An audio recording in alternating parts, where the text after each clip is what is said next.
our fireside chat presentation, or I would say fireside chat interaction, and I myself would be moderating this, and we already have our one of this presenter joining in.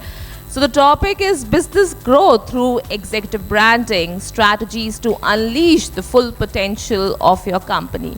We already have our, speaker, Zoe Shapiro. She's a brand manager with Ascendant Group Branding and is also associated with the. So I would be, first time, moderating the session with her.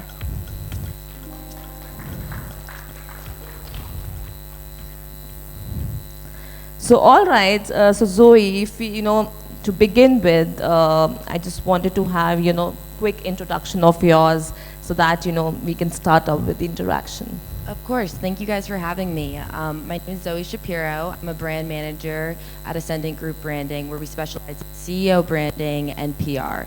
What we do is we work with CEOs to develop their brand messaging, and really, is this working? Okay, great.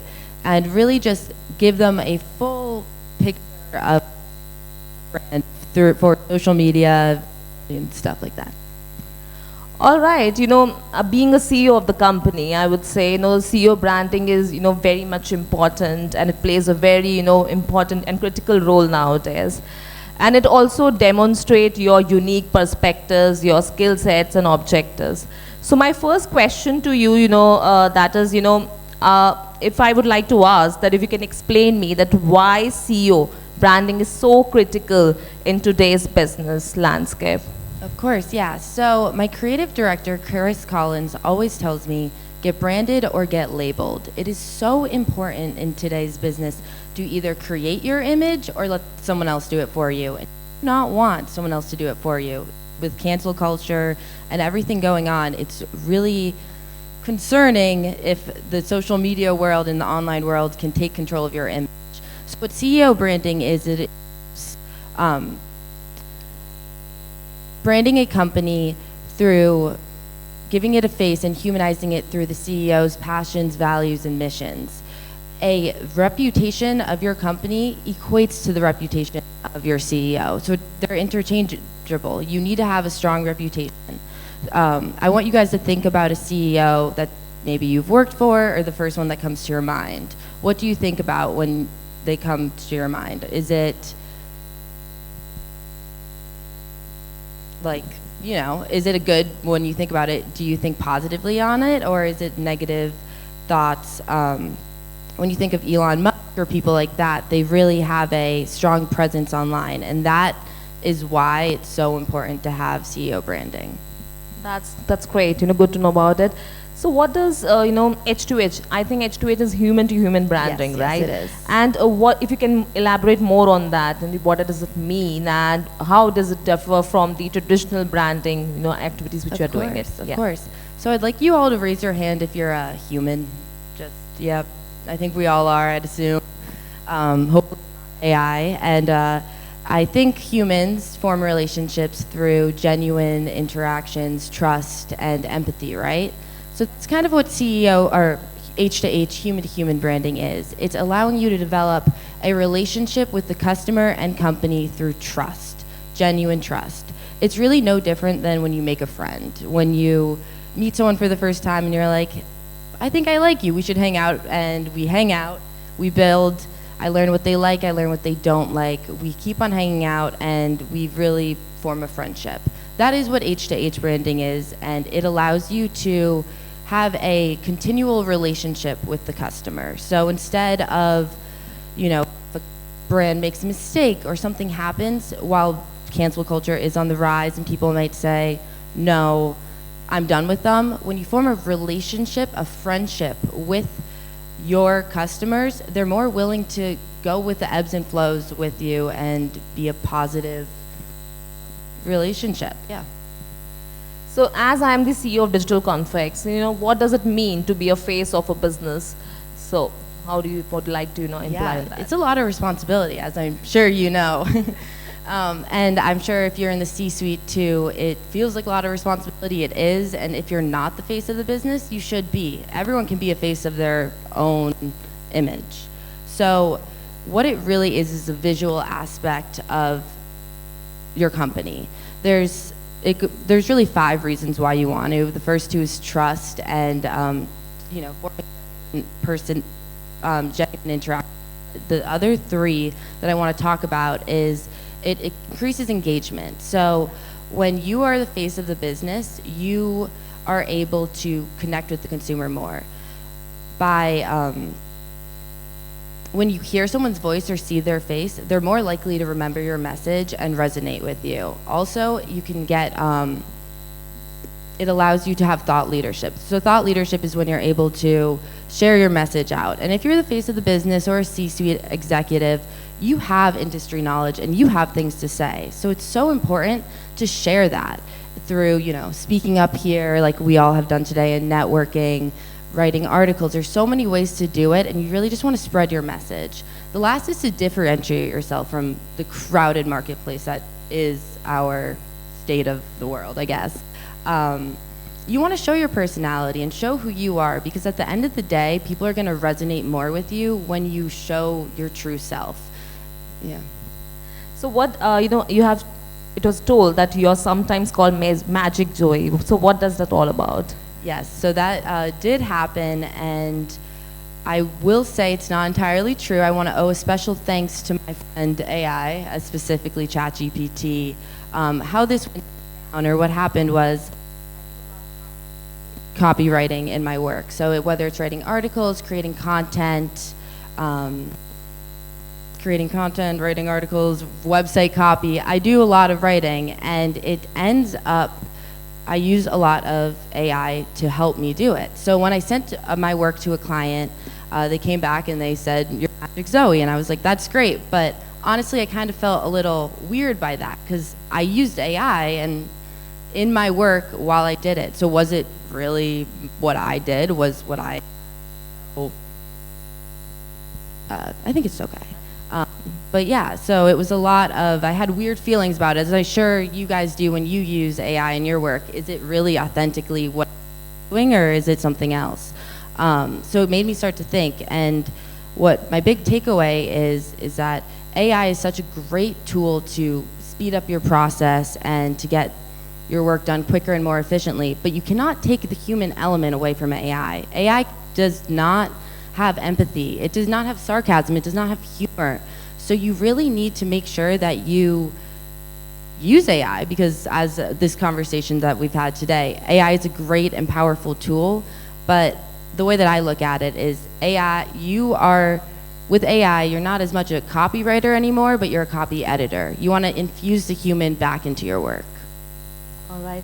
So being a brand manager and your expertise in LinkedIn and Instagram, so what strategy you would recommend for the upcoming CEOs and executives looking to strengthen their personal brands? Yeah, of course. So I just want to start off by saying social media is a journey. It is not a destination. You can't just wake up one morning and say, I'm going to be an influencer and I'm going to be famous. It just doesn't work that way. And I would recommend there's 4 things that you can try to use or look at when you're trying to develop your own social media presence. It's the 4 C's of personal branding. It's clarity, consistency, content, and connection. So I'll go down each one. The first one is clarity. You need to know your mission, your passions. What is your why? You need to use this as your compass. And you can ask yourself this, you can ask other people around you, what am I about? Have conversations about this, but once you nail that down, you need to use this as your guiding light. Always, whatever you do, refer back to your why to understand that.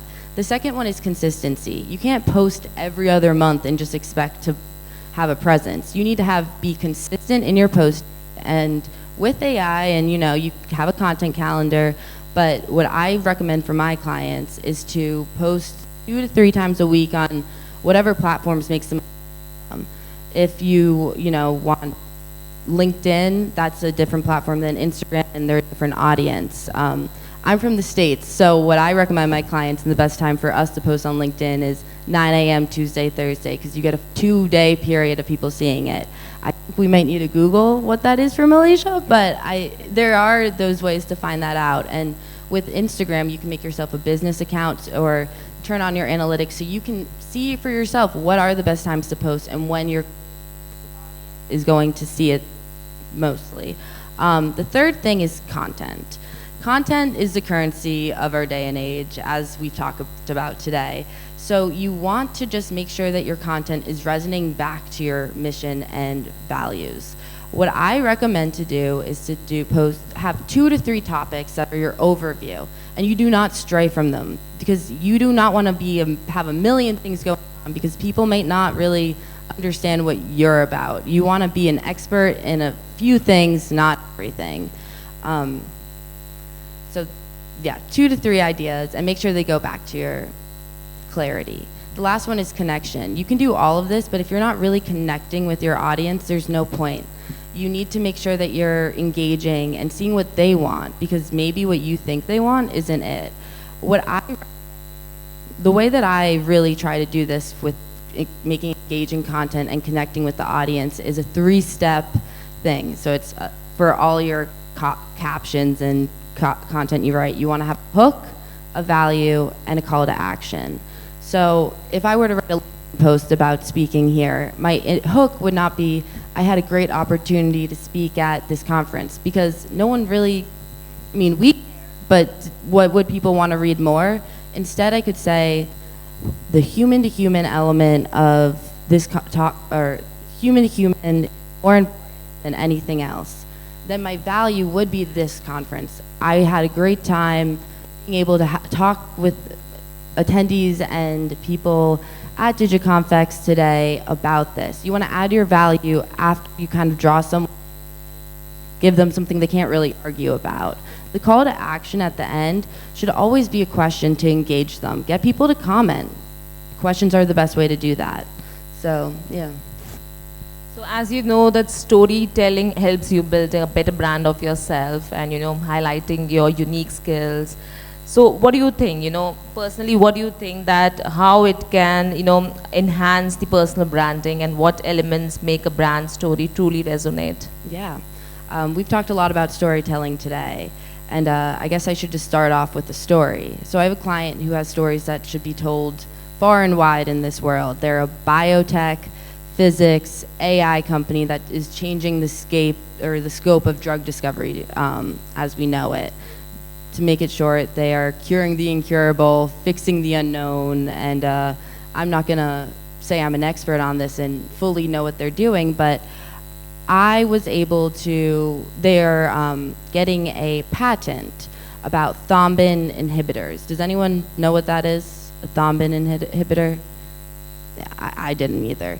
I actually, when we were talking about this, I had 100 questions because I really did not know what they were talking about. It turns out to be something that is going to change the life of 400 million people struggling with cardiovascular diseases, patients. And that's what stuck out to me. The fact that it's going to be changing the lives of these people, not all this scientific jargon. So I think it's really important, and changing the lives of 400 million people is a story. It's not the scientific jargon. I think it's really important to remember that what actually happened versus the story you tell is such a great divider. People don't need to hear about the actual steps it took to get here. They want to hear about how it's going to impact themselves. At the end of the day, it's all about the consumer. So storytelling is the emotion-invoking part of branding. You need to make sure that you have emotional tie that your audience will resonate with and connect to.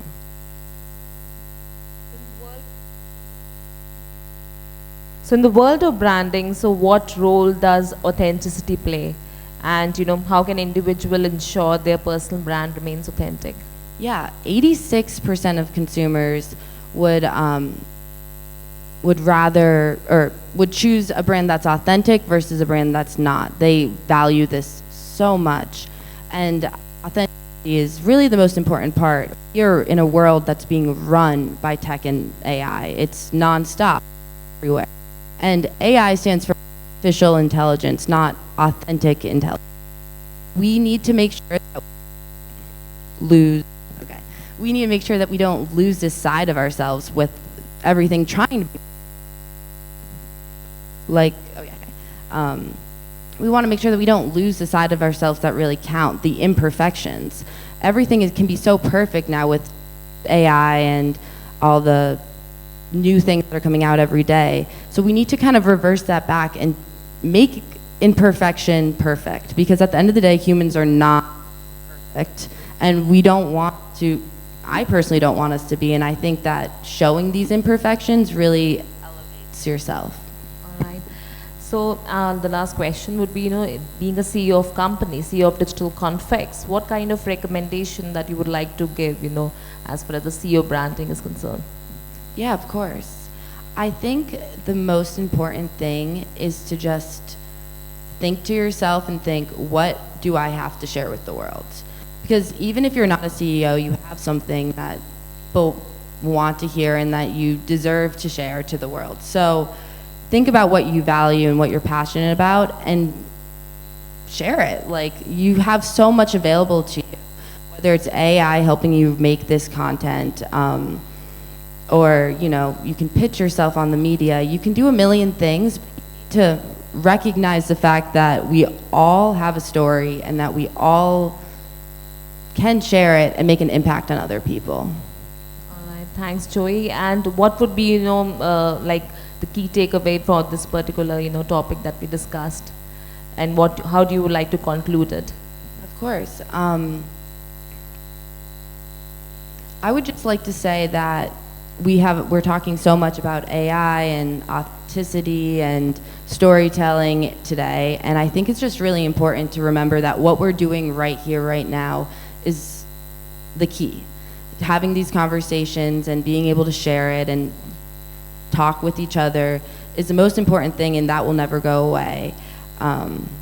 So I think that would be it. I'm really happy to be here. All right, thank you so much, Zoe. So do we have any questions for Zoe from the audience? Any questions?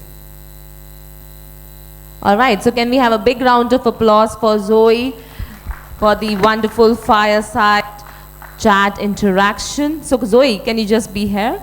Yeah. So let's have a group photograph.